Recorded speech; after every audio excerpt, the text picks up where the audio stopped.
Si Dan Uchimura ay isang normal na manggagawa sa opisina sa Japan na talagang nagtrabaho ng husto, ngunit hindi kinilala ng kanyang amo ang kanyang mga pagsisikap tulad ng hindi ako kinilala ng aking ex.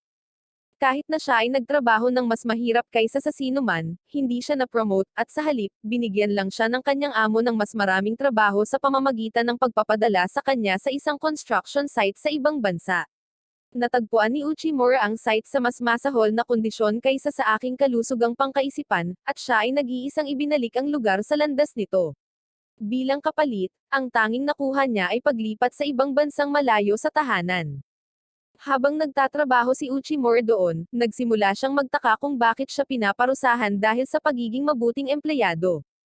Habang siya ay naliligaw sa pag-iisip sa gitna ng kalsada, isang matandang lola ang nakabangga ng kanyang scooter sa kanyang sarili sa utos ni Truckcon, at sa sumunod na sandali, nakita ni Uchimura ang kanyang sarili na nakatayo sa isang courtroom kasama ang ilang kakaiba at mabangis na hitsura ng mga tao.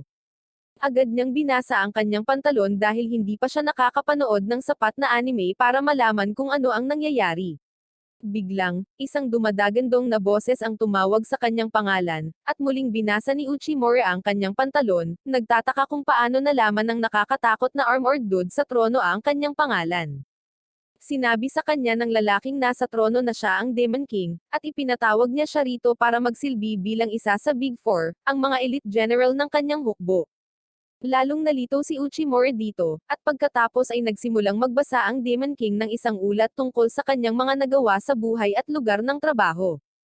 Sinabi ng Demon King na humanga siya nang makita ang dedikasyon ni Uchimura sa kanyang trabaho, at sa kanyang etika sa trabaho. Kaya naman dinala niya siya rito upang magsilbi bilang kanyang general. Sinabi niya kay Uchimura na kung kukuha siya ng trabaho, magkakaroon siya ng parehong sweldo bilang isang CEO sa kanyang mundo, at makakakuha siya ng sarili niyang opisina kasama ang mga karapatang kumuha ng sarili niyang tauhan. Nagsimulang mapaisip si Uchimura nang marinig ang mga alok na iyon, at pagkatapos ay sinabi ng Demon King na ibabalik niya siya sa Earth kung ayaw niyang magtrabaho dito. Mas lalo pang humanga si Uchimura dahil mas iginagalang ng Demon King ang kanyang mga karapatan kaysa sa mga walang galang niyang amo sa Earth. Gayunpaman, mayroon siyang isang inferiority complex pagkatapos na mapabayaan sa lahat ng mga taon na ito, at sinabi niya sa Demon King na malamang na hindi siya sapat upang pagsilbihan siya. Nagalit ang Demon King dito, at inutusan si Uchimura na kalimutan ang lahat ng kasalaanang ipinakita sa kanya ng kanyang mga nakatataas hanggang ngayon, dahil sila ay walang kakayahan na mga walang isip na hindi man lang alam ang halaga ng isang mabuting empleyado. Ipinahayag niya na siya lang ang nakakaalam ng tunay na halaga ni Uchimura, at iyon ang dahilan kung bakit siya dinala rito. Hiniling niya kay Uchimura na gawin ang kanyang huling desisyon pagkatapos pag-isipang mabuti ang mga bagay-bagay, ngunit bago pa siya makapagsalita ng anuman, pumutol ang iba pang miyembro ng Big Four sa desisyon ng Demon King. Sinabi nila na ang isang mahinang tao ay hindi maaaring maging sapat na mahusay upang pagsilbihan siya, at personal itong tinake ng Demon King. Ipinahayag niya na susubukan nila si Uchimura bago ibigay sa kanya ang trabaho. Sinabi ni Uchimura na ayaw niyang masubok, ngunit ang taong mapula ang buhok na nagngangalang Alma ay nagalit nang marinig ito at inatake siya upang subukan ang kanyang lakas. Ang akala ni Uchimura ay masasawi na siya, ngunit pagkatapos ay bumaba ang Demon King mula sa kanyang trono at pinatigil ang pag-atake ni Alma dahil ang kanyang target ay nahimatay na, at nabasa ang kanyang pantalon dahil sa kanyang aura. Nagulat si Alma nang makita ito, at pagkatapos ay ipinaliwanag ng Demon King na si Uchimura ay isang ordinaryong tao na walang anumang espesyal na kapangyarihan, ngunit siya ay matalino at alam kung paano pamahalaan ang isang organisasyon. Ang iba pang mga general ay masigasig na tinutulan ang desisyon ng Demon King, na papasukin ang isang mahinang tao sa kanyang hukbo dahil siya ay lalamunan ng isang halimaw sa loob ng isang araw. Biglang bumalik sa katinoan si Uchimura, at napahawak pa rin siya sa takot sa sipa ni Alma. Sinabihan siya ng Demon King na hayaan ito dahil hindi niya kailangang makipaglaban kahit kanino. Sa halip, pinili na niya ang perpektong pagsubok para sa kanya. Ipinaliwanag ng Demon King na sinusubukan niyang makipagsanib puwersa sa iba pang mga species sa paligid ng kanyang kaharian, at maayos ang takbo sa lahat ng dako maliban sa mga Minotaur. Sinabi niya kay Uchimura na ang kanyang pagsubok ay ang makipag-ayos sa mga Minotaur, at gawin silang sumali sa hukbo ng Demon King. Natakot si Uchimura, iniisip na imposible iyon, ngunit hindi iyon pinansin ng Demon King at lumayo siya pagkatapos sabihin sa kanya na alamin ang mga detalye mula kay Alma. Hindi nagtagal, dinala ni Alma si Uchimura sa pinuno ng mga Minotaur kahit na hindi niya akalain na may magagawa ito. Si Uchimura ay abala sa pag-iisip kung paano niya nakilala ang isang taong nakakita ng potensyal sa kanya, at gusto niyang magtrabaho para sa Demon King. Gayunpaman, nang makita niya ang mabangis na hepe ng Minotaur, nabasa niya ang kanyang sarili sa pangatlong beses mula nang dumating sa mundong ito. Napagtanto niya na hindi niya malulutas ang isyong ito sa pamamagitan ng pakikipag-usap sa Minotaur, at nang makita siyang balisa, nagpa siya si Alma na ipakita sa kanya ang mga lubod. Nagtungo siya sa loob ng silid at nagsimulang makipag-usap sa Minotaur Chief, si Terios, na humihiling sa kanya na makipagtulungan sa kanila ngayon at pag-usapan ang pagsasanib puwersa. Gayunpaman, sinabi lang ni Terios na hindi, at ang dalawa sa kanila ay patuloy na umaapak sa lupa na galit na galit. Naunawaan na ngayon ni Uchimura kung bakit hindi nagtagumpay si Alma sa pakikipag-ayos sa Minotaur, at pagkaraan ng ilang sandali ng pagtatampo, lumabas siya at isinara ang pinto. Sinabi niya kay Uchimura na sa simula, maayos ang takbo ng mga bagay, at handa si Terios na sumali sa puwersa ng Demon King. Gayunpaman, nang sabihin sa kanya ni Alma ang mga huling kondisyon, bigla siyang humindi, at ang mga bagay ay naging deadlock mula noon. Sinimulan niyang isumpa ang Minotaur na may utak na gisantes, dahil sa hindi niya nauunawaan kung gaano kahusay ang mga tuntunin at pagdadala ng tuyong dayami para dumihan ang palasyo. Sinabi niya na sawa na siya sa mga Minotaur at iniwan si Uchimura para pangasiwaan ito ng mag-isa. Natakot siya sa pag-iisip na kailangan niyang harapin ang higanteng halimaw, ngunit bigla niyang naalala ang isang kaso mula sa kanyang kumpanya kung saan ang isang dayuhang kliyente ay patuloy na humihindi kahit na siya ay mukhang talagang excited. Biglang napagtanto ni Uchimura na may ilang uri ng agwat sa komunikasyon sa pagitan nila at ng Minotaur Chief, at nagpa siya siyang malaman ito at manalo sa kanya. Hindi nagtagal, bumalik si Alma para tingnan kung buhay pa ba siya or naapakan na siya ni Terios. Laking gulat niya nang makita si Uchimura na naglalagay ng dayami sa mga bag at tinanong kung para saan ito. Ipinaliwanag niya na gagamitin niya ito para magkaroon ng tiwala sa pagitan ni Terios at ng hukbo ng Demon King, at pagkatapos ay magtatagumpay siya sa negosasyon. Nagulat si Alma sa biglang pagtaas ng kumpiyansa ni Uchimura at saka pumasok sa loob ng silid. Kinaumagahan, dumating si Alma para tingnan muli si Uchimura. Nakita niyang walang laman ang silid na ang tuyong dayami ay nakakalat kung saan-saan. Nagsimula siyang matakot na hindi nakumbinsi ni Uchimura si Terios, at ang kanyang katawan ay nakahiga sa isang lugar sa ilalim ng dayami. Pero sakto namang sumulpat si Uchimura sa likod niya. Tinanong siya ni Alma kung ano ang nangyari dito at kung nasaan si Terios, at sumagot siya na tinatapos na ng Minotaur Chief ang mga detalye ng kanilang pagsasama sa Demon King mismo. Hindi makapaniwala si Alma dito, at tinanong si Uchimura kung masakit ba ang kanyang lalamunan at likuran dahil wala siyang ibang paraan para pumayag sa kanya ang matigas na Minotaur Chief. Sinabi sa kanya ni Uchimura na hindi iyon ang kaso, at habang dinala niya siya sa courtroom, sinimulan niyang ipaliwanag kung paano niya nagawa ang negosasyon.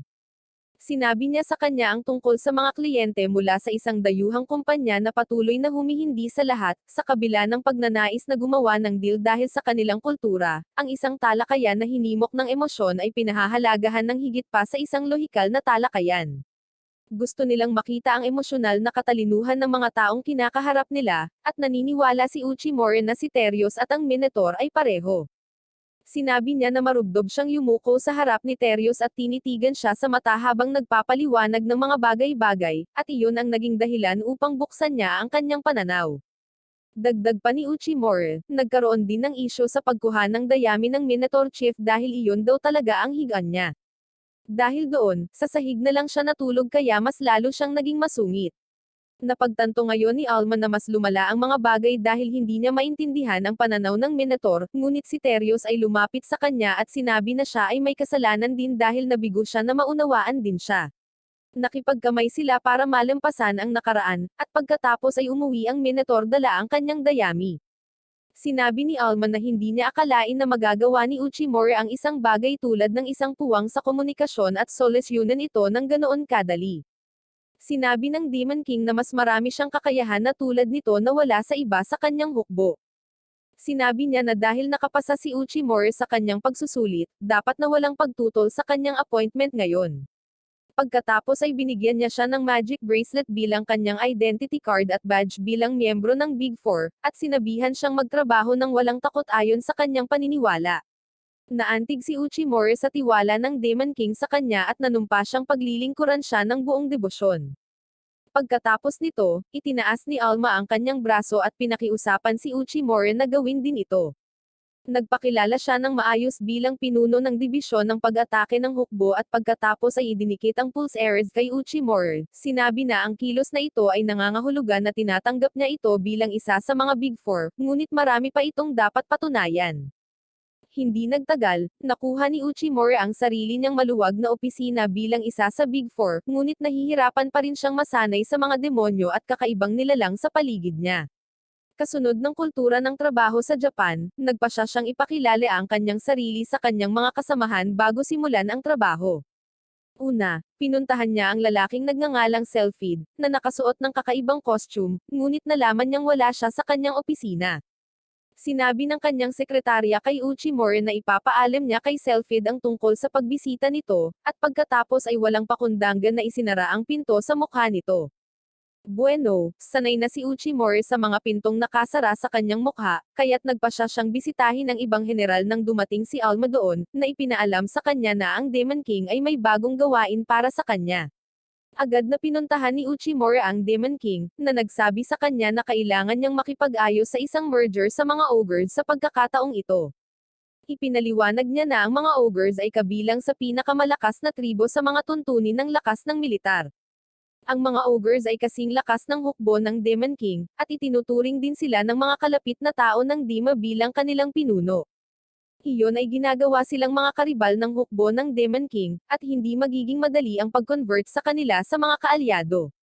Kaya naman si Uchimori lang ang maaasahan niya, at tinanggap niya ang trabaho. Sinabi ni Alma na sasamahan niya siya upang protektahan siya, ngunit sinabi ni Uchimori na bago pumunta upang makita ang mga ogres, gusto niyang makilala ang huli sa Big Four, ang Earth Barrier na si Jerem. Pinamumunuan ni Jerem ang demi-human faction ng hukbo ng Demon King, at naisip ni Uchimori na ang pakikipag-usap sa kanya ay makakatulong sa kanila sa pagharap sa mga ogres. Gayunpaman, ayaw ni Alma na makita si Jerem, at sinabi niya kay Uchimori na maghahanda siya ng karwahe habang nakikipagkita ito sa kanya. Pumunta si Uchimori sa lugar ng pagsasanay ng mga demi-human upang makilala si Jerem, at humanga siya sa paraan ng pamumuno nito sa kanyang mga tropa. Dumating siya para kausapin siya at tinanong kung ano ang gusto niya, at nagpakilala si Uchimori bago siya tanungin tungkol sa mga ogres. Sinabi sa kanya ni Jerem na ang pinuno ng mga ogres ay isang malakas, mapagmataas, at matalinong nilalang, at hindi siya madaling pakitunguhan.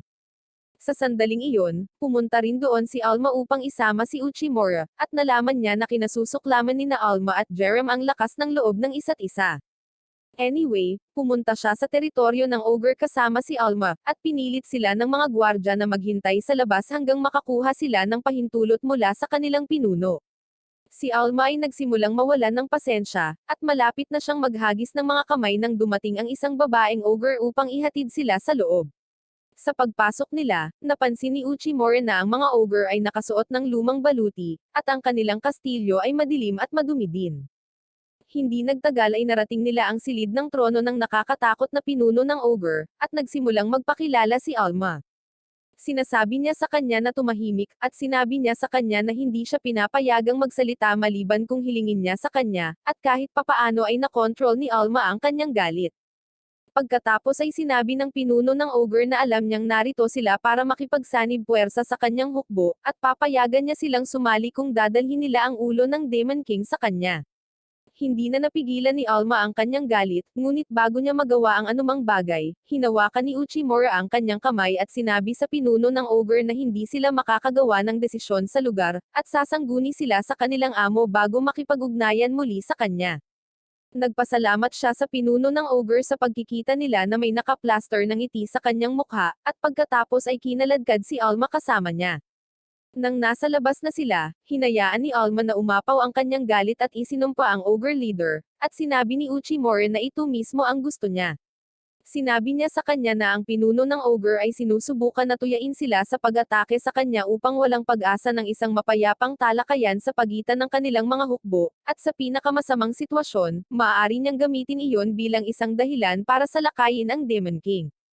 Naiintindihan ni Alma ang mga taktika ng pinuno ngayon at humihingi ng paumanhin dahil nagalit siya sa kanyang mga salita, ngunit sinabi sa kanya ni Uchimori na ito ay natural na tugon ng sinuman. Nagsimula silang mag-usap kung ano ang susunod nilang gagawin, nang biglang dumating doon ang babaeng ogre at ipinakilala ang sarili bilang si Yuria, ang anak ng pinuno. Tinanong ni Alma kung narito siya para lumaban, ngunit mukhang malungkot at desperada si Yuria habang hinihiling niya sa kanya at kay Uchimori na alisin ang kanyang ama sa trono. Nabigla silang marinig ito, ngunit nagpa siya si Yuria na ipakita sa kanila ang dahilan sa likod ng kanyang kakaibang kahilingan. Dinala niya sila sa imbakan ng pagkain ng kastilyo, at ito ay ganap na walang laman, tulad ng aking pitaka. Sinabi ni Yuria na kamakailan lamang, ang mga ogres ay nagkakaroon ng maraming kahirapan sa pananalapi, at wala silang sapat na pagkain upang pakainin ang lahat ng kanilang mga tauhan. Sinabi ni Uchimori na nahulaan na niya iyon nang makita niya ang lumang baluti ng mga gwardya at ang mga madumi na bulwagan. Inamin ni Yuria na ang tanging paraan para umunlad ang mga ogres ay sa pamamagitan ng pagsali sa hukbo ng Demon King, ngunit hindi sila papayagan na gawin iyon ng kanyang ama. Bukod dito, siya ay talagang may sakit, at kung siya ay pumanaw, ang kaharian ng ogre ay itatapon sa kaguluhan. Sinabi ni Uchimori kay Yuria na hindi niya dapat sinasabi sa mga tagalabas ang mga ganoong mahahalagang bagay tungkol sa kanyang bansa, ngunit sinabi niya na siya ay isang mahusay na tagamasid ng pagkatao at sa tingin niya ay isang taong mapagkakatiwalaan si Uchimori. Pagkatapos ay bigla niyang hinawakan ang kamay nito, hinihiling na pakasalan siya at maging bagong pinuno ng mga ogres sa halip na ang kanyang ama. Napatulala si Uchimori sa kanyang kahilingan, ngunit ayaw ni Yuria na isaalang-alang ang iba pang solusyon sa problema. Itinabi niya si Uchimori sa isang mesa at ipapakita na sana ang asset nito, nang pumasok si Alma at itinulak siya sa isang tabi. Tila naasar siya na may ibang babae na nagsisikap na mapalapit kay Uchimori, at sinabihan si Yuria na pag-iisipan nilang mabuti kung ano ang susunod na gagawin. Sa sandaling bumalik si Uchimori sa kanyang opisina, nagsimula siyang mag-isip ng solusyon, at nakaisip siya ng ideya sa lalong madaling panahon. Kinaumagahan, tinawagan niya si Alma, sinabi sa kanya na mayroon siyang plano na lapitan sila mismo ng pinuno ng ogre. Makalipas ang isang linggo, napatunayang totoo ang kanyang mga salita habang ipinatawag siya ng pinuno ng ogre sa kanyang kastilyo. Galit na galit siya kay Uchimori dahil ginawa niyang mga subordinate ng Demon King ang lahat ng tribong dating kaalyado ng mga ogre, at napangiti na lang si Uchimori dahil gumana ang plano niya.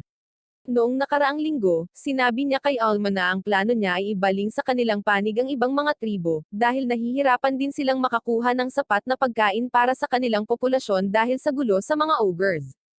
Ipinaliwanag niya na kapag ang lahat ng mga tribo sa paligid ay nasa kanilang panig, ang mga ogre ay mapipilitang makipag-alyansa sa kanila kung ayaw nilang maiwan.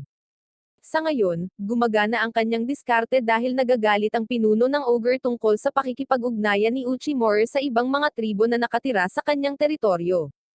Sinabi sa kanya ni Uchimori na si Yuria ay nagsilbi bilang opisyal na kinatawan ng mga ogres, at sumama siya sa kanya sa bawat tribo at tumulong sa isang negosasyon. Pumasok si Yuria sa silid pagkatapos, at ang kanyang ama ay nalilito kung bakit siya papanig sa Demon Army. Lumapit si Yuria sa kanyang ama at sinabi sa kanya na kailangang sumulong ang mga ogres, at ang tanging paraan na magagawa nila ito ay sa pamamagitan ng pagsali sa hukbo ng Demon King. Tumanggi ang pinuno na mangyari iyon, at si Yuria ay nagsimulang umiyak habang emosyonal na umaapela sa kanya na alisin ang kanyang pagmamataas at isipin ang kanyang mga kasamahan.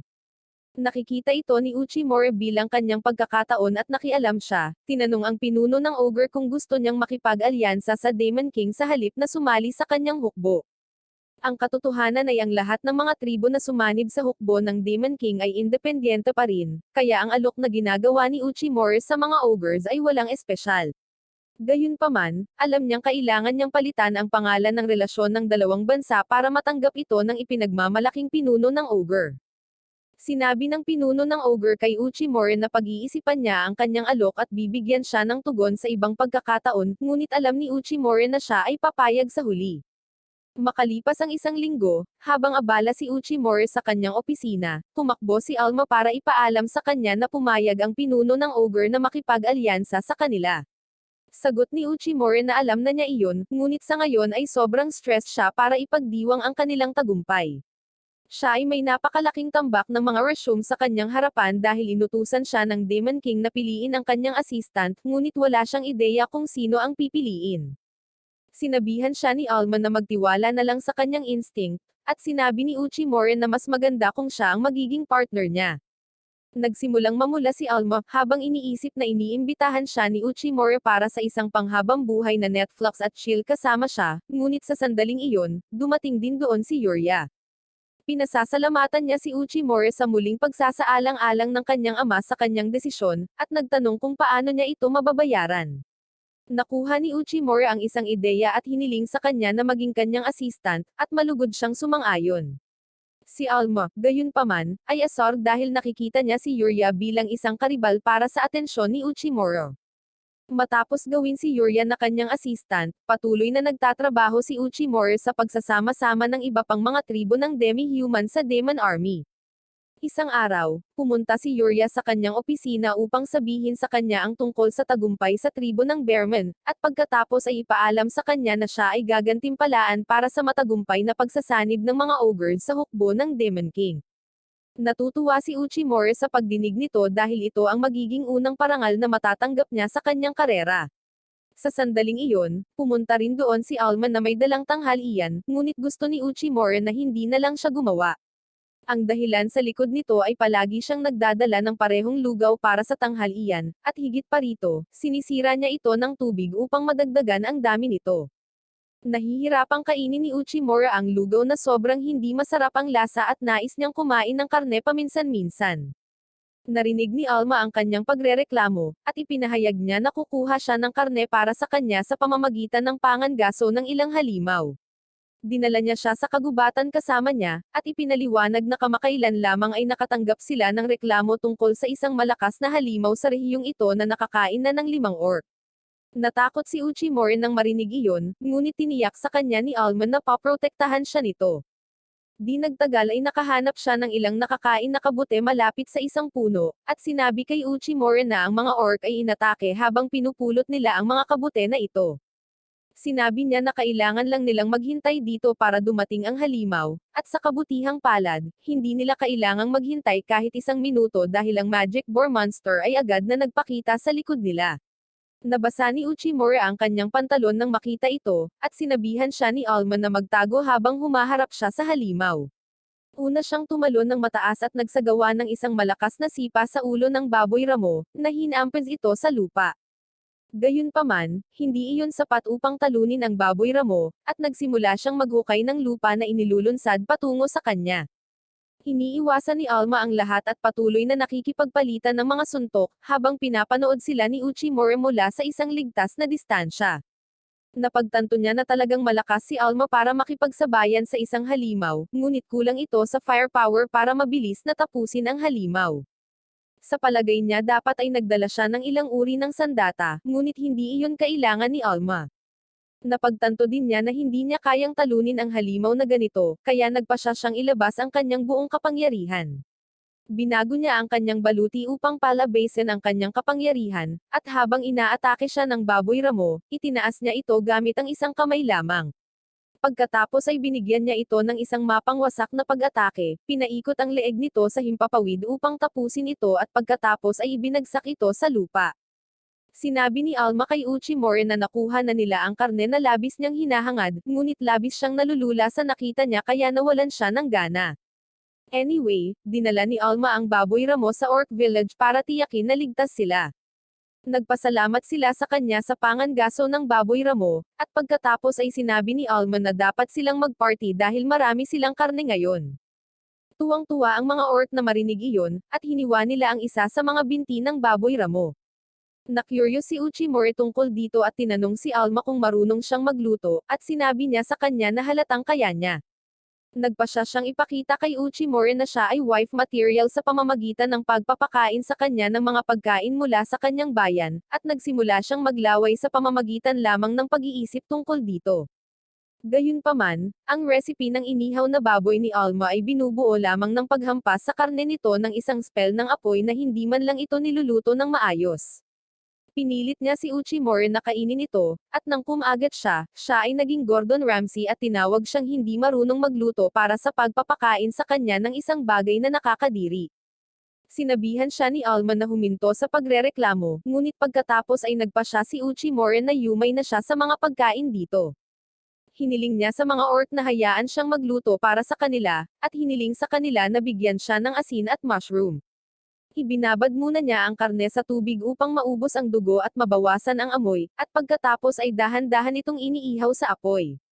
Naghahanda din siya ng nilagang kabute at baboy sa tabi nito, at namangha ang lahat dahil hindi ito mabaho tulad ng nakasanayan nilang karne ng ligaw. Nag-aalok si Uchimori na ituro sa mga orc ang mga paraan upang maghanda ng karne ng mas masarap, at malugod nilang tinanggap ang alok. Iniisip ni Alma na kung direktang ituturo ni Uchimori ang pagluluto sa orcs, mababawasan nito ang status ng Big Four, ngunit hindi siya sang-ayon sa kanya. Sinabi niya sa kanya na ang mga bagay na itinuro niya sa mga orc ay karaniwang kaalaman sa anumang lipunan na kumakain ng karne, at ang tanging dahilan na hindi alam ng mga demi-human ay dahil wala silang sapat na pagkain upang subukan ang mga bagong bagay. Inamin ni Alma na tama siya, at ipinaliwanag niya na ang lupain dito ay hindi malusog at wala silang matitira pang pagkain. Sinabi niya kay Uchimori na dapat silang bumalik sa palasyo ngayon, at pagkatapos ay lumikha ng isang magic fireball upang lumiwanag ang kanilang daan. Humanga si Uchimori dito, at sinabi sa kanya ni Alma na ang mga demonyo lamang ang maaaring gumamit ng mahika sa kanilang hukbo, kaya naman naiinggit sa kanila ang mga demi-human. Dahil dito, napagtanto ni Uchimori na ang mga demi-human na nakita niyang nagsasanay sa ilalim ni Jerem ay nakatuon sa martial arts at mga armas dahil hindi nila magagamit ang mga ito. Gayunpaman, napagtanto niya na wala siyang alam tungkol sa natitirang miyembro ng Big Four. Tinanong niya si Alma tungkol kay Selfid, at sinabi niya sa kanya na walang nakakaalam kung siya ay isang demonyo or isang demi-human. Hindi niya ipinakikita ang kanyang mukha, at halos hindi rin siya direktang dumadalo sa mga pulong.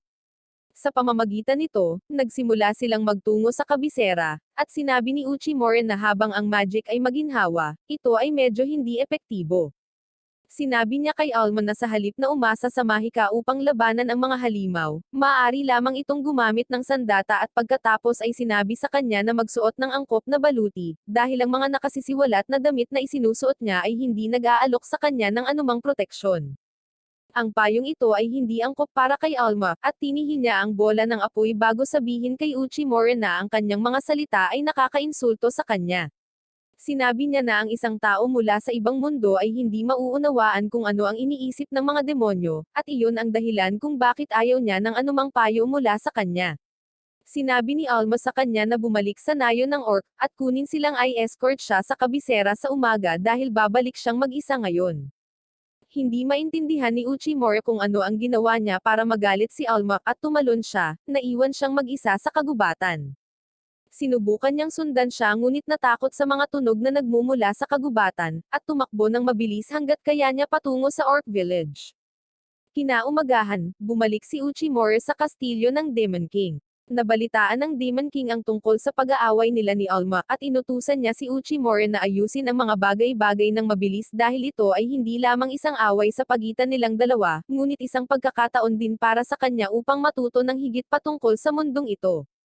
Maya-maya, nakaupo si Uchimori sa tabi ng isang kalsada na nagmamasid sa mga tao sa kaharian ng Demon King. Mayroong parehong mga demonyo at demi-humans dito, at pakiramdam ni Uchimori na ang mga demi-human ay mas matalino at mas lohikal sa dalawa. Sinusubukan niyang hanapin ang dahilan kung bakit nagalit si Alma sa kanya, at pagkatapos ay napagtanto na maaaring may kinalaman ito sa kakayahan ng mga demonyo na gumamit ng mahika. Nagsimula siyang magsaliksik ng mga encyclopedia upang matuto ng higit patungkol sa mga demonyo, at nalaman na gusto nilang ilantad ang kanilang mga katawan upang ipakita ang kanilang lakas at pagmamalaki. Napagtanto na niya ngayon kung bakit nagalit si Alma nang sabihin nitong takpan ang balat nito, ngunit hindi niya alam kung paano ito makakabawi sa kanya. Sa kabilang banda, nagtatampo si Alma dahil sa tingin niya ay hindi siya gusto ni Uchimori. Kumapit siya kay Yuria, sinasabi sa kanya na hindi siya pinupuri ni Uchimori kahit anong gawin niya, at sinabihan pa niya itong takpan ang kanyang katawan. Tumugon si Yuria na si Uchimura ay may ibang hanay ng mga halaga kaysa sa mga demonyo, at sa kanyang mundo, ang mga babae sa social media ang mahilig maglantad ng kanilang mga katawan. Sinimula ni Alma na basagin ang kanyang ulo sa sahig, iniisip ni Uchimura na siya ay isang katulad nila, ngunit inaalo siya ni Yuria, na sinasabi na si Uchimura ay isang bukas na pag-iisip na tao, at maiintindihan niya ang mga bagay-bagay kung ipapaliwanag niya ito ng maayos. Hindi nagtagal, sinimulan ni Uchimura ang paghahanap kay Alma sa kastilyo upang humingi ito ng tawad sa kanya, at kasabay nito, hinahanap din siya nito upang maipaliwanag niya ang mga bagay-bagay. Nakita nila ang isa't isa sa hagdan at tumakbo patungo sa isa't isa. Sinimula ni Uchimura sa pamamagitan ng pagsasabi kay Alma na ang kanyang katawan ay talagang kamangha-mangha at gusto niya talaga ito, habang sinabi sa kanya ni Alma na hindi siya isang social media influencer at gusto lamang magpakita ng puri upang siya ay purihin. Pareho silang humihingi ng paumanhin sa isa't isa para sa miscommunication, at pagkatapos ay sinabi ni Uchimura na dapat silang magpatuloy sa trabaho bilang magkasosyo mula ngayon, kahit na ang ibig niyang sabihin ay ito sa mga tuntunin ng trabaho, ngunit nagsimulang isipin ni Alma na mas gusto niya ng higit pa. Pagkalipas ng ilang araw, ginawaran si Uchimura para sa kanyang kamakailang mga tagumpay sa pag-iisa sa Minotaur, mga ogre, at iba pang demi-human sa hukbo ng demonyo. Binigyan siya ng Demon King ng isang mahiwagang bato para sa kanyang mga nagawa, at sinabi ni Uchimura na hindi niya ito magagawa ng mag-isa. Naglalakad siya kay Alma at iniharap sa kanya ang bato dahil ginampanan niya ang pinakamahalagang papel sa mga negosasyon, at siya ay naguguluhan. Tinawag niya itong tulale at sinabi sa kanya na kung gusto niyang ibigay sa kanya ang Magic Stone, dapat ay pumili siya ng isang tahimik na lugar at ginawa ito ng mas romantiko dahil sa kanilang mundo, ang kilos na ito ay kapareho ng isang marriage proposal. Pagkalipas ng ilang araw, ipinatawag ng Demon King si Uchimura sa kanyang silid ng trono para sa isa pang misyon.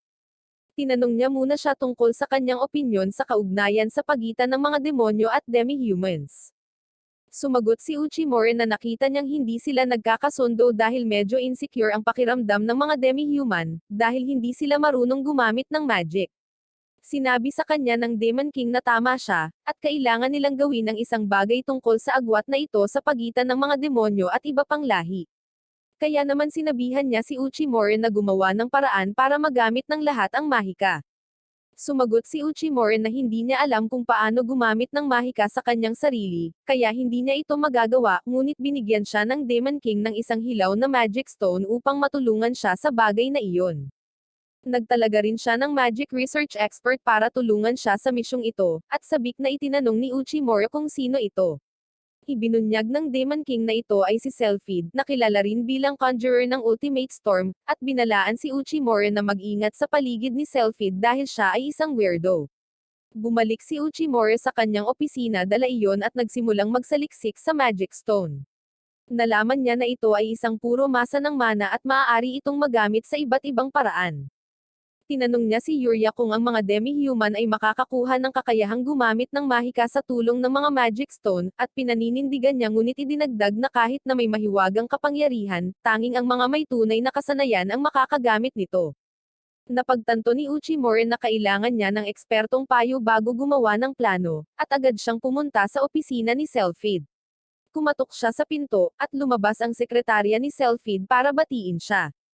Sinabi niya sa kanya na si Selphid ay wala sa opisina kahit ngayon, at sinabi niya na ipapaalam niya sa kanya kapag siya ay bumalik. Sinubukan niyang isara muli ang pinto, ngunit pinigilan ito ni Uchimura gamit ang kanyang paa at sinabing kakausapin lang siya nito dahil apurahan ito. Kasabay nito, ini-stalk ni Alma si Uchimura, at habang nakikita niya itong nakikipag-usap sa babae, nagseselos ito.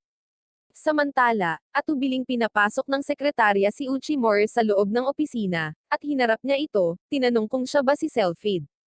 Sinubukan niyang iwasan ang tanong, ngunit ipinaliwanag ni Uchimura na mayroon siyang mga dahilan upang maniwala na siya nga si Selphid. Sinabi niya na una sa lahat, tiningnan niya ang chart ng organisasyon ng hukbo ng demonyo at hindi niya nakita ang pangalan nito.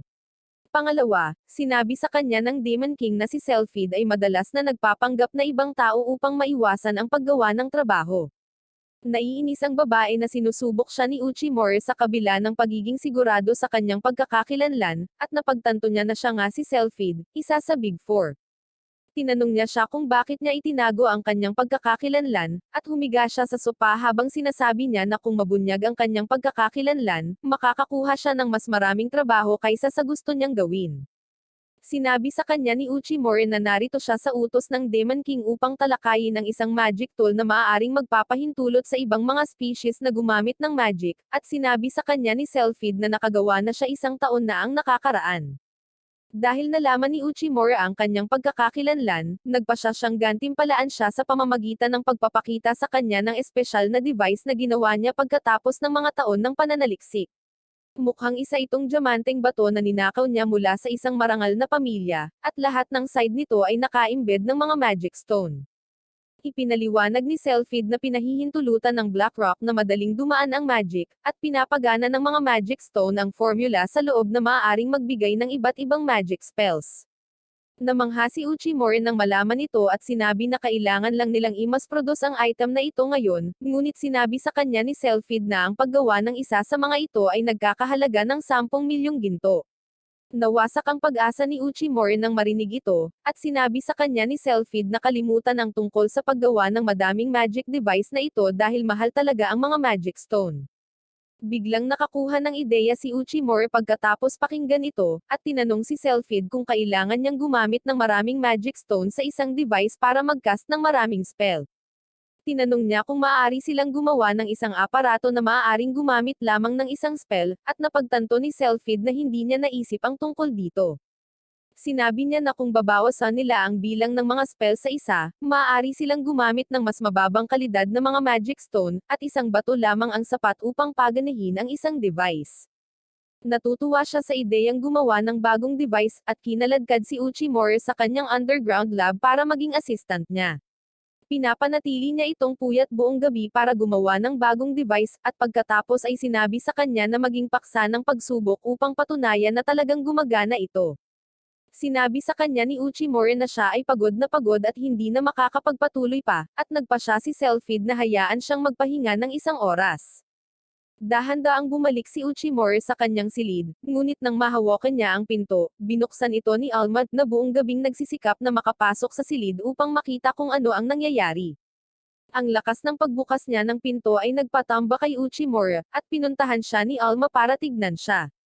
Bago niya ito tanungin tungkol sa babae na kasama niya, dumating doon si Sylphid, suot ang kanyang nakakatakot na outfit, at sinabi sa kanya na walang tao dito maliban sa kanilang dalawa. Nagpapanggap siyang lalaki habang sinasabi niya kay Alma na ihatid si Uchimori at lumabas, ngunit biglang dumating ang assistant ni Alma at Yuria na hinahanap sila. Sinabi nila kay Alma na ang isang kawan ng mga ostrich ay umaatake sa kanilang mga nayon, at inutusan sila ng Demon King na ihinto ito kaagad. Kinaladkad siya ng assistant ni Alma upang lumaban sa mga frontline, at pagkatapos ay sinabi ni Sylphid na ito ang perpektong pagkakataon upang subukan ang bagong magic device na ginawa niya. Dinala niya si Uchimori sa mga bukid kung saan aatake ang mga ostrich, at tinuturuan siya kung paano gamitin ang magic device. Sa pagsunod sa kanyang mga tagubilin, nagawang i-cast ni Uchimori ang kapangyarihan ng magic stone upang lumikha ng isang fireball. Sa sandaling iyon, dumating ang mga war ostrich. Sinabihan ni Sylphid si Uchimori na ilunsad ang mga bowl ang apoy sa kanila, at ginamit niya ang kanyang pagsasanay sa baseball para itama ang mga bowl ang apoy sa mga ostrich ng mabilis hanggat kaya niya. Tinamaan niya ang ilan sa mga ito, at nang siya ay nagiging kumpiyansa, ang aparato ay pumutok pagkatapos maubos ang lakas nito. Isang ostrich ang umatake kay Uchimori upang tamaan siya, ngunit sa kabutihang palad, natangay ito ni Sylphid gamit ang mahika ng hangin. Sinubukan niyang gumamit muli ng mga bowl ang apoy, ngunit hindi gumana ang aparato, at ginamit ni Sylphid ang kanyang napakalaking kapangyarihan upang pilitin ang mga ostrich na umalis. Napagtanto niya na hindi ganoon kaganda ang kanyang prototype, at kailangan nila ng mas mataas na kalidad na mga magic stone para makagawa ng mas magagandang bersyon. Pagkatapos nito, dinala ni Uchimori ang mga ibong kanilang nahuli sa kalapit na nayon kung saan nakatira ang mga pusa at aso na demi-human. Nagluluto sila ng masarap na nilagang karne para sa buong nayon, at pagkatapos ay pinag-uusapan ang magic tool na ginawa nila. Sinimula ni Sylphid na sabihin kay Uchimori ang tungkol sa kanyang backstory. Ipinanganak siya sa isang mayamang pamilya ng elf ngunit umalis sa bahay dahil sa ilang issue. Sa daan, tinulungan siya ng mga demi-human noong siya ay walang pagkain at tirahan kahit na sila mismo ay mahirap. Nais niyang tulungan sila, at iyon ang dahilan kung bakit nilikha niya ang aparato na maaring magpapahintulot sa sino man na gumamit ng mahika, ngunit sa daan, nakalimutan niya ang kanyang pangunahing layunin. Ngayon, gusto niyang mag-focus muli dito at magtagumpay sa tulong ni Uchimura, ngunit wala silang magagandang materyales sa ngayon. Biglang, nakakuha ng ideya si Uchimura, at hiniling niya kay Selfid na gumawa ng 10 pa sa parehong magic device na ginamit nila ngayon. Sinabi niya sa kanya na ito ay walang kabuluhan dahil ang kanilang kalidad ay hindi magiging mas mahusay, ngunit hiniling ni Uchimura sa kanya na magtiwala sa kanya. Kinaumagahan, ibinaon nila ang mga kagamitan sa lupa, at nang dumating doon ang mga War Ostrich, inactivate silang lahat ni Uchimura. Ang mga device ay gumagawa ng kakaibang tunog kapag sila ay nag-power up, at iyon ay nakakatakot sa mga ibon nang hindi man lang umaatake sa kanila.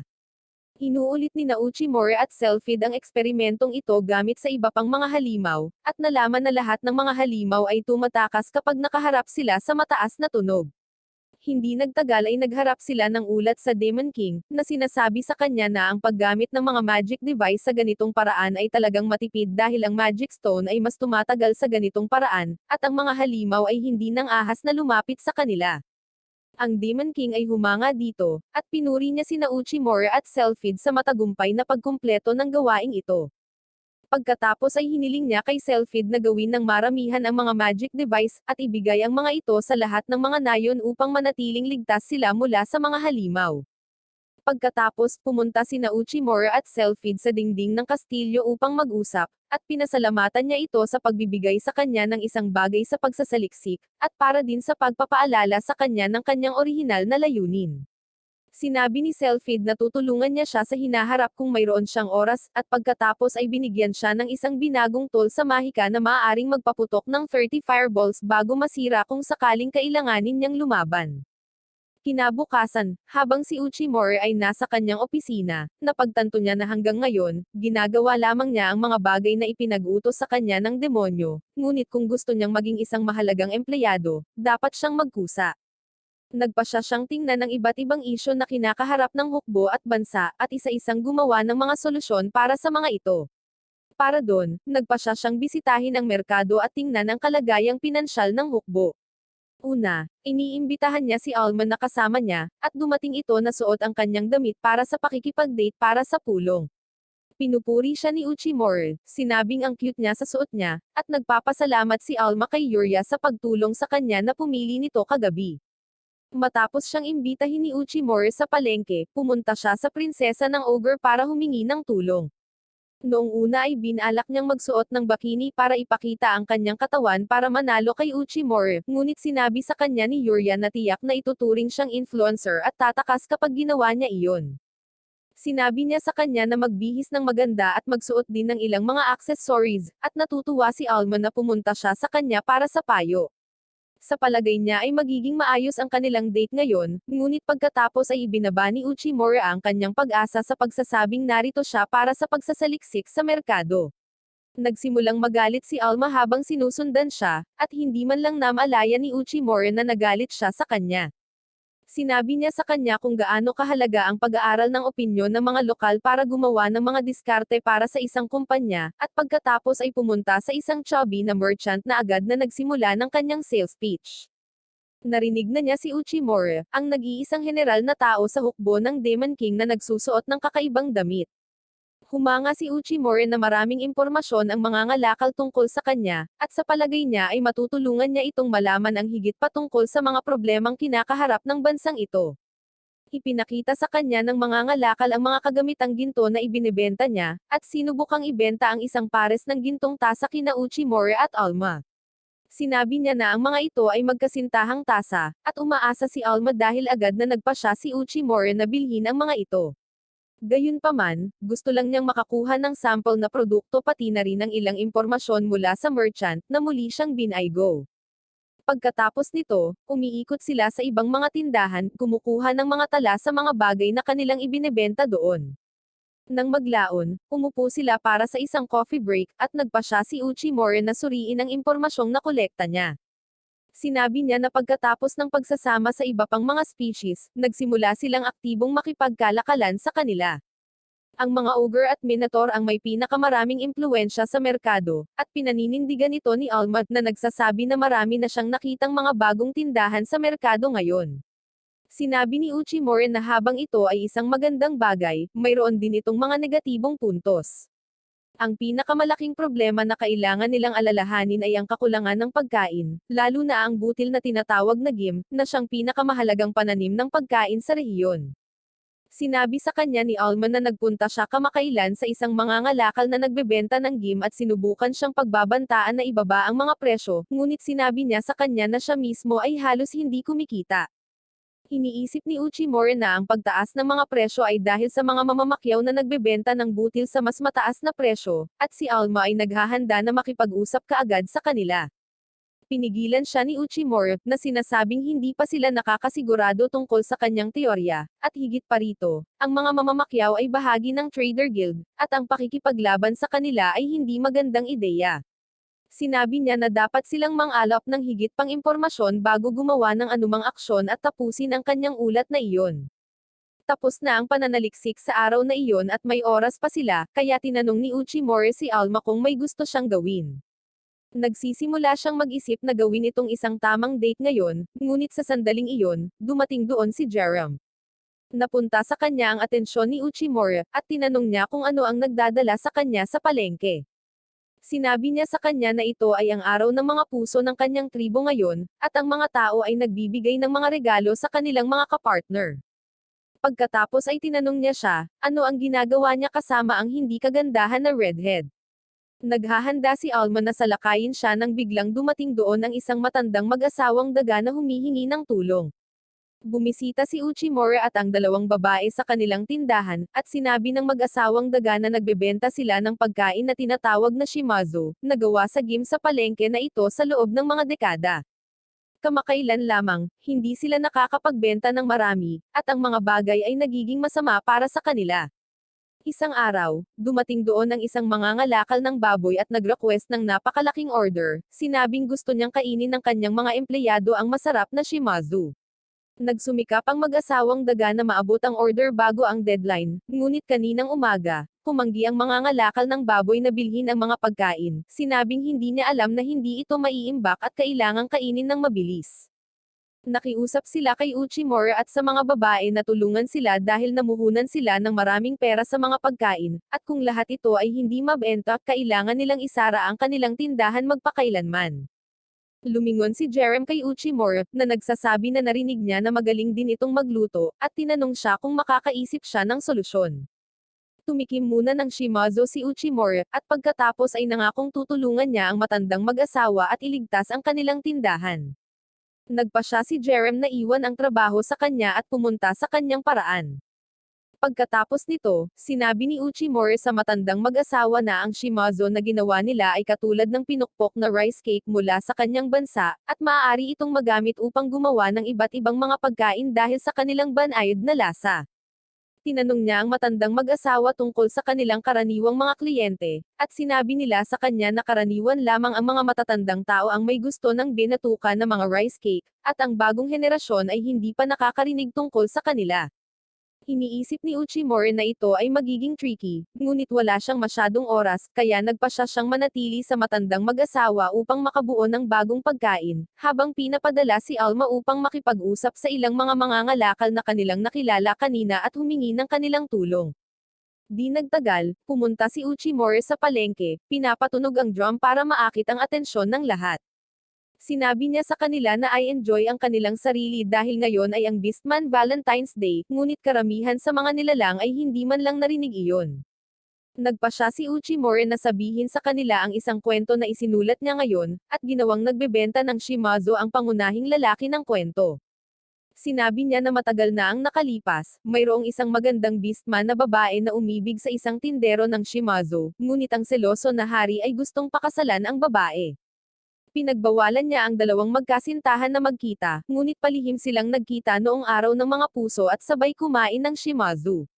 Nanalangin sila sa Diyos na sila ay makasama magpakailanman, at isang araw, sinagot ng mga Diyos ang kanilang mga panalangin at dinala sila sa langit ng magkasama. Kapag natapos na ni Uchimura ang kanyang kathang-isip na kwento, sinabihan niya ang mga tao na magsaya sa piling ng kanilang mga mahal sa buhay at kumain ng shimazo kasama nila dahil kung gagawin nila iyon, maaaring sagutin ng mga Diyos ang kanilang mga panalangin. Mukhang interesado ang mga tao sa pagkain na tinatawag na shimazo ngayon, at nang makita ang pagkakataong ito, sinenyasan ni Uchimura ang matandang mag-asawang daga na ibunyag ang kanilang produkto. Tinatanggal nila ang telang nakatakip dito, at inilalantad ang shimazo na may iba't ibang lasa. Interesado ang mga kabataan sa kanila dahil sa kwento at dahil din sa mukha itong masarap, at nagsimula silang pumili sa tindahan. Nagulat si Alma dito dahil ang mga customer ng shimazo ay dapat na mga matatanda, ngunit sinabi sa kanya ni Uchimura na gumamit siya ng diskarte sa pagbebenta na tinatawag na reposition upang baguhin ang base ng customer sa mga kabataan. Sinabi niya na sa ganitong paraan, maaaring magbenta ng shimazo ang matandang mag-asawa sa mga taong hindi pa nakakain ito, at kung magustuhan nila ito, lalago ang kasikatan nito. Pagkatapos ay nagsimula siyang mangarap ng gising tungkol sa mga bagong uri ng shimazo na nagiging sikat at halos mabaliw sa pag-iisip tungkol dito. Nang maglaon sa araw na iyon, ibinente ng matandang mag-asawa ang buong stock ng shimazo na mayroon sila, at pinasalamatan nila sina Uchimura at Alma sa pagtulong sa kanila. Sinabi ni Uchimura na nagtagumpay sila dahil sa kanilang pagsusumikap, at pagkatapos ay hiniling sa kanila na pasalamatan din si Jerem dahil naglibot din siya sa pagsasabi sa mga tao na makita ang bagong bagay sa merkado. Hindi gusto ni Alma na bigyang pansin ni Uchimura si Jerem at sinabi na dapat silang bumalik sa kastilyo. Binigyan sila ng matandang mag-asawa ng isang plato ng lahat ng lasa ng shimazo at habang sila ay nakaupo upang kainin ito, nagsimulang mamula si Alma na parang baliw dahil sa tingin niya ay totoo ang kwentong sinabi ni Uchimura kanina. Higit pa rito, inilabas ni Uchimura ang tasa ng mag-asawa mula kanina upang ibigay sa kanya ang isa sa kanila, at si Alma ay nagsimulang isipin ang kanilang kasal na. Gayunpaman, nang magsimulang mag-usap si Uchimura tungkol sa susunod na proyektong gagawin niya, nainis siya at sinabihan siyang mag-isip tungkol sa iba pang mga bagay maliban sa trabaho. Nang maglaon, pumunta si Uchimura sa Demon King para ipaalam sa kanya ang tungkol sa kanyang market research at ipinakita sa kanya ang gold cup na binili niya. Sinabi niya na ang gintong tasa ay nagmula sa isang mayamang kalapit na bansa, at dapat nilang subukan na magsimula ng mga relasyon sa kalakalan sa kanila upang mapalakas ang kanilang ekonomiya. Interesado ang Demon King sa ideya, at nang magmungkahi na si Uchimura ng mga produktong maaari nilang ipagpalit, inilabas niya ang magic device na ginawa kamakailan ni Selfid. Nag-aalala si Uchimura nang makita iyon dahil naniniwala siyang dapat nilang ilihim ito sa ibang mga bansa. Ang Demon King, gayunpaman, ay naniniwala na walang sino man ang maaaring kopyahin ang mga gawa ng isang henyo tulad ni Selfid, at kahit na maaari silang magnakaw ng teknolohiya, hindi sila maaaring magnakaw ng talento. Nagsimulang umiyak si Uchimura nang marinig ang mga nakaka-inspirational na salita, ngunit pagkatapos ay sinabihan siya ng Demon King na mag-ingat sa pakikipagkalakalan sa bansang ginto dahil ang pinuno nito ay isang malaking sakit sa panga na haharapin. Di nagtagal pagkatapos noon, naghanda si Uchimura para sa kanyang unang paglalakbay sa negosyo sa ibang bansa mula noong sumali siya sa hukbo ng Demon King. Inayos na ni Alma ang karwahe, at nandoon si Alma para makita siya at balaan siya tungkol sa hari ng Rampage na bansa. Ikinwento niya kay Uchimura kung paano sinasabing bata at kakaiba ang hari, at minsan niyang ginawa ang isang hindi tapat na mangangalakal bilang isang masarap na merienda para sa kanyang mga alagang alligator. Naramdaman ni Uchimura na ang kanyang pantalon ay medyo nabasa at nakakapit sa kanyang mga paa, ngunit kailangan niyang gawin ang kanyang trabaho sa pagtatapos ng araw, kaya umalis siya sa kastilyo ng Demon King kasama si Alma na sumusunod sa kanya sa abot ng kanyang makakaya at sinasabi sa kanya na mag-ingat sa paglalakbay. Hindi nagtagal ay narating ni Uchimura ang Rampage, ang bansang ginto, at natigilan siya sa hitsura nito na masigla at mayaman kumpara sa teritoryo ng Demon King. Nakikita niya na ang lahat ay medyo may kaya sa bansang ito at mayroon silang maraming ginto, na siyang pangunahing dahilan ng kanyang pagpunta dito. Hindi nagtagal ay nakarating siya sa silid ng hari, salamat sa appointment na nakuha na ni Alma para sa kanya. Nakaluhod siya sa sahig habang naghihintay sa hari, at hindi nagtagal ay pumasok sa silid ang isang tanned na lalaki na nakasuot ng higit pang alahas kaysa sa pinagsama-samang mga rappers ng Pinas. Umupo ang batang hari, at agad na nagpasalamat si Uchimore sa hari sa pagpayag na makipagkita sa kanya ngayon. Ipinakilala niya ang kanyang sarili bilang isa sa Big Four sa hukbo ng Demon King, ngunit alam na ng hari ang lahat tungkol sa kanya. Sinabi niya kay Uchimore na ang kanyang mga kakayahan ay talagang namumukod-tangi, ngunit siya ay galit na hindi siya pumunta dito upang batiin siya sa sandaling siya ay mamuno sa kanyang opisina. Yumuko si Uchimore sa harap ng hari, humihingi ng paumanhin sa hindi pagdating upang magpakilala ng mas maaga. Pakiramdam niya ay nalulula siya sa pagkakaiba ng kapangyarihan sa pagitan niya at ng hari, at napagtanto niya na hindi siya magiging isang madaling kalaban na makipag-ayos.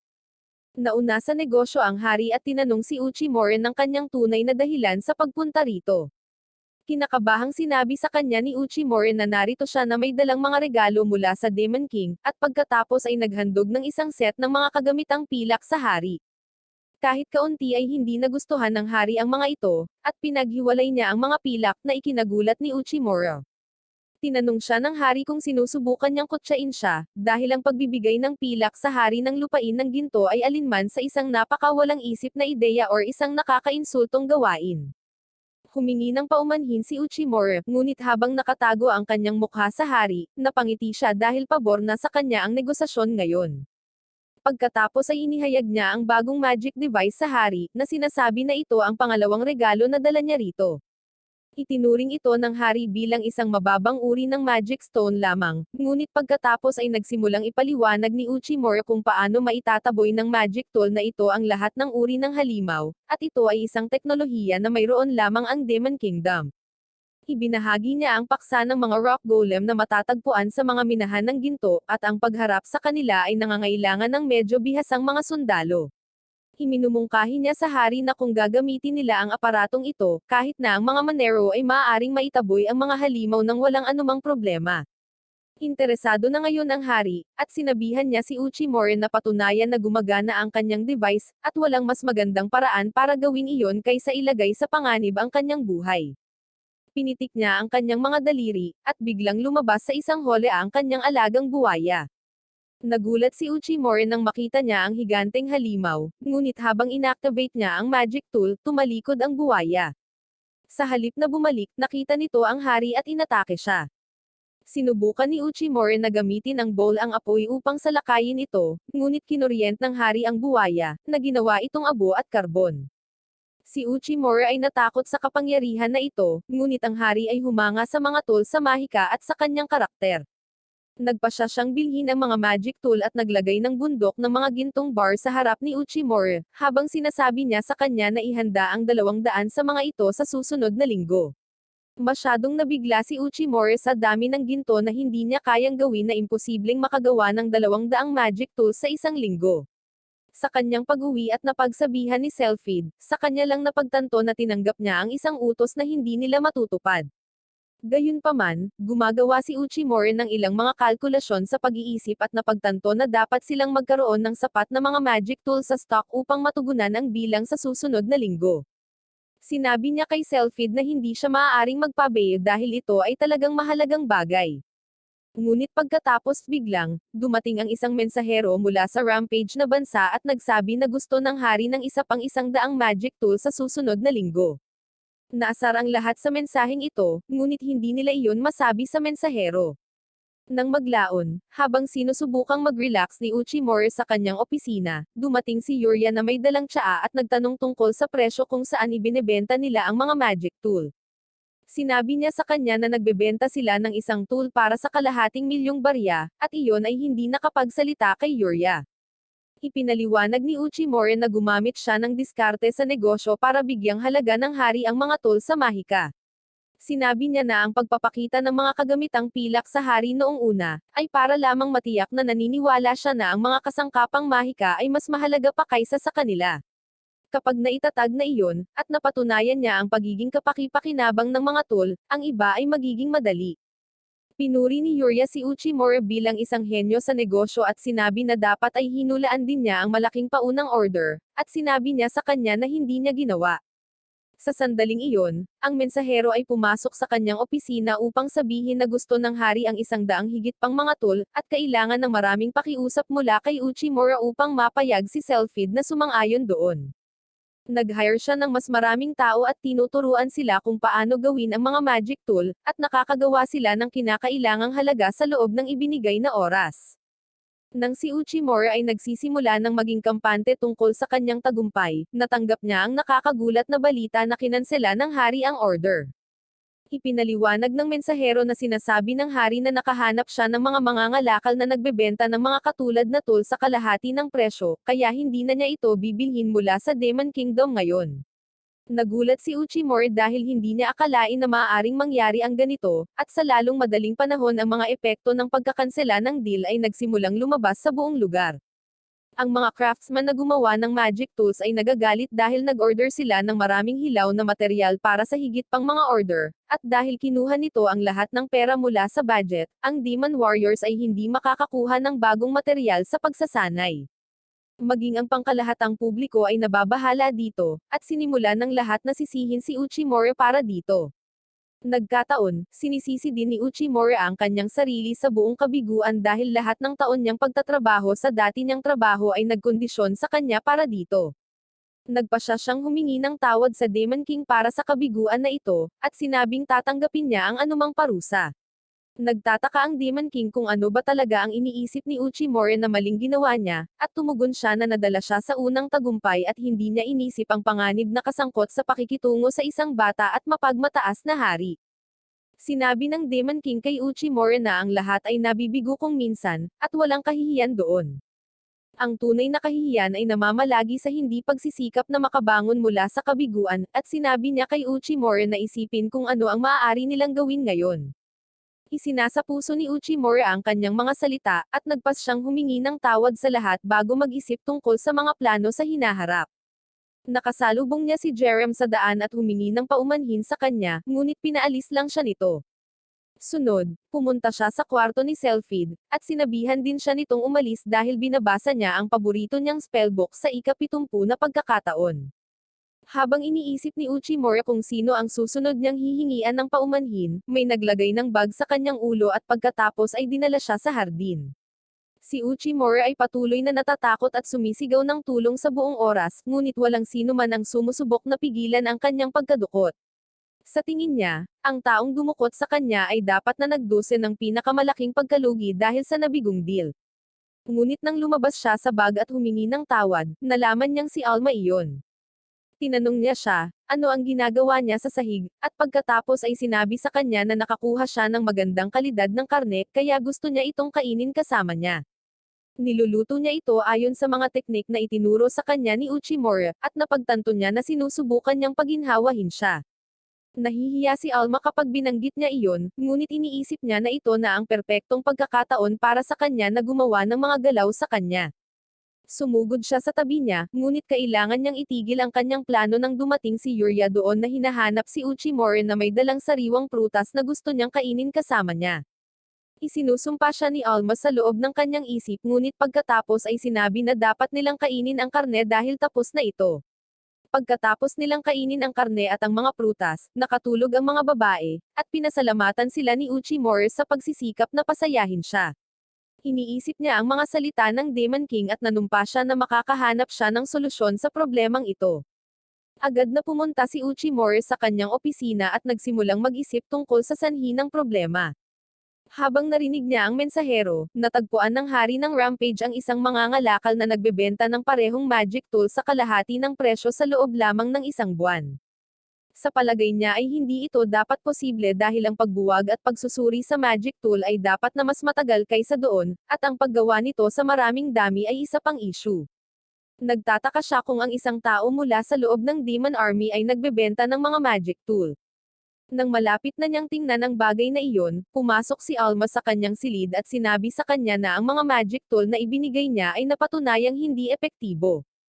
Nagulat si Uchimura nang marinig ang kakilakilabot na balitang ito, at iniisip kung kailangan niyang ibalik ang lahat ng mga sira na produkto. Agad siyang pumunta sa isang nayo ng mga taong baboy upang makita kung ano ang nangyayari, at nalaman na ang kanilang mga bukid ay nawasak ng mga halimaw. Sinabi sa kanya ng mga taong baboy na kasalanan niya ang pagpapadala ng mga walang silbing magic tool, ngunit habang hinuhukay ni Uchimura ang lugar kung saan dapat nakatalaga ang magic tool, nakita niyang walang laman ito. Hiniling niya kay Alma na tingnan ang iba pang mga lugar kung saan nila inilagay ang mga magic tool, at nalaman na nawala ang lahat ng mga magic tool. Kinumpirma ni Alma at ng mga bata sa nayon ang parehong bagay para sa lahat ng mga magic tool, at ngayon ay sigurado si Uchimura na may nagnakaw sa kanila upang ibenta ang mga ito. Narating niya ang kanyang opisina, at hiniling kay Alma na bigyan siya ng listahan ng lahat ng mga nayon na nagsampa ng mga reklamo tungkol sa pag-atake ng mga halimaw sa kanilang mga bukid. Kaagad pagkatapos matanggap ang ulat, tumungo siya sa isang nayon na hindi man lang nagsampa ng reklamo. Kasama niya si Alma, at tinanong niya siya kung bakit sila pupunta sa isang nayon sa gabi. Sinabihan siya ni Uchimura na tumahimik dahil ayaw niyang makita siya. Ang babaeng redhead na ito ay iniisip na siya ay magkakaroon ng sesyon sa kanya ngayong gabi. Gayunpaman, itinuon ni Uchimura ang kanyang mga mata sa bukid, at pagkaraan ng ilang sandali, dumating doon ang ilang magnanakaw upang nakawin ang magic device. Agad na nag-set up si Alma ng bowl ang apoy upang magbigay ng liwanag, at tinanong ni Uchimura ang mga magnanakaw kung kanino sila nagtatrabaho. Sa halip na magbigay ng sagot, nagpasya silang atakihin siya, ngunit madali silang natalo ni Alma. Nagpasya ang mga magnanakaw na umatras, at sinubukan ni Alma na habulin sila, ngunit pinigilan siya ni Uchimura, na sinasabing naghanda na siya ng mga paraan upang harapin sila ng maayos. Samantala, isang literal na kapitalistang baboy na nagngangalang Budo ang bumisita sa hari ng Rampage dala ang mga magic tool na ninakaw ng kanyang mga kampan. Ang hari ay humanga na siya ay nagbibigay ng isang matatag na halaga ng mga tool sa mahika bawat linggo, at sinabi ni Budo na bilang isang mangangalakal dapat niyang gawin ang lahat upang masiyahin ang kanyang mga customer. Ang sakam na baboy ay patuloy na ginagamit ang kanyang mga kampan upang nakawin ang mga kasangkapang mahika mula sa mga nayon ng Demon Territory, sa pag-aakalang hindi na siya mahuhuli. Ngunit sa sandaling sinubukan niyang pumasok sa Rampage Kingdom, hinuli siya ng mga gwardya. Dinala nila siya sa harap ng hari, at pinagpapawisan si Budo habang nagtatanong kung bakit siya inaresto. Sinabi sa kanya ng hari na ang mga magic tool na ibinigay niya noong nakaraan ay walang silbi, at ang mga ito ay napakarupok na madali niyang durugan ang mga ito sa kanyang kamay. Nagulat si Budo dahil nagbebenta lang siya ng mga nakaw na gamit, at napagtanto niyang may nag-set up sa kanya. Sinubukan niyang kumbensihin ang hari na hinding-hindi niya ibebenta sa kanya ang may sira na mga kalakal, ngunit pinaulanan siya ng kidlat ng hari sa paligid niya para tumahimik siya. Sinabi niya na nagdala siya ng isang eksperto upang ipaliwanag ang sitwasyon, at sa kanyang pahiwatig, lumabas si Uchimura mula sa mga anino. Maraming tsismis ang narinig ni Budo tungkol sa kanya, tulad ng kung paano niya pinagsanib ang mga Minotaur at Ogre sa hukbo ng Demon King, at sa palagay niya ay isang napakalakas na tao si Uchimura. Natatakot siya sa pag-aakalang may isang taong nasa mataas na bahagi ng food chain ang sangkot sa usapin, ngunit hindi niya alam kung paano. Pagkatapos, sinimulan ni Uchimura na sabihin sa hari na kamakailan lamang, may nagnanakaw ng mga magic tool na nagpapanatili sa kanilang mga nayon na ligtas mula sa mga halimaw. Para pigilan ang mga ito, kinailangan niyang magmakaawa kay Selphid na gumawa ng ilang peking tool sa magic na walang tatak na pareho ang hitsura ngunit hindi gumagana. Pagkatapos noon, itinalaga niya ang task force ng Kastilyo upang ipamahagi ang mga peking magic tool sa buong kaharian upang nakawin sila ng mga magnanakaw, at iyon ang nagdala sa kanya dito.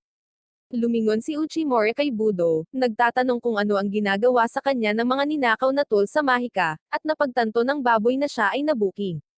Wala siyang paraan upang maipaliwanag ang kanyang sarili, kaya nagpasya siyang magmakaawa sa hari na iligtas ang kanyang buhay sa pagsasabing sinusubukan lang niyang magnegosyo sa kanyang sariling paraan. Nangako siyang gagawin ang anumang kapalit sa kanyang buhay, ngunit nais ng hari na gawing letsyon ang baboy na ito. Hinatulan niya ng kasawian si Budo gamit ang mahika ng kidlat para ikulong siya, at pagkatapos ay ibinaba niya ang isang napakalaking pulang croc mula sa rooftop. Nataranta si Budo at sinubukang tumakas, ngunit hinawakan siya ng croc at pinunit ang kanyang damit.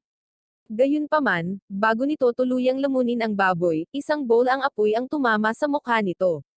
Si Uchimura ay nakatayo sa harap ng baboy matapos siyang magiting na iligtas, ngunit hindi ito nagustuhan ng hari. Sumigaw siya kay Uchimura, nagtatanong kung ano ang ginagawa niya, at halos maramdaman ni Uchimura na bumigay ang paa niya dahil doon. Sinabi sa kanya ng hari na narinig niya ang kanyang kahilingan at pinahintulutan siyang ilantad ang mga ngalakal, ngunit hindi niya ito binigyan ng pahintulot na makialam sa kanyang mga desisyon.